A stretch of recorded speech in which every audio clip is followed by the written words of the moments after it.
هەوڵی هاکردن باشە ڕوویداوە لە دژی بەرپرسانی هەرێمی کوردستان و بەرپرسانی عێراق و هەروە هەرێمی کوردستان بەجیا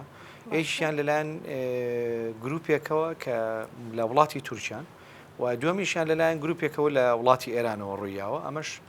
بەپی ڕسێرچی دوو کۆمپانیای گەورن کە ئیش لەسەر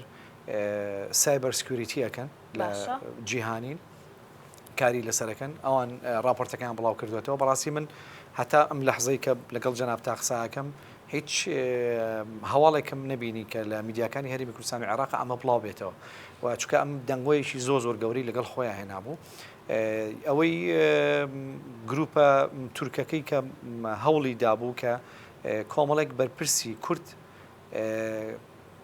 با بڵێن کە لە دامەزراوە ئەمنیەکان و لە دامەزراوەی پێشمەرگە کار بکەن هاک بکرێن و توانیویانە بەپێی ئەوەی کە من لە تقریرەکەی خوێندومەتەوە بەڕاستی لە 2017ەوە تاکو 2023 هەوڵیان داوە و کۆمەڵێک بەپی تقریرەکە کۆمەڵێک دوکومنت و ئەوانیان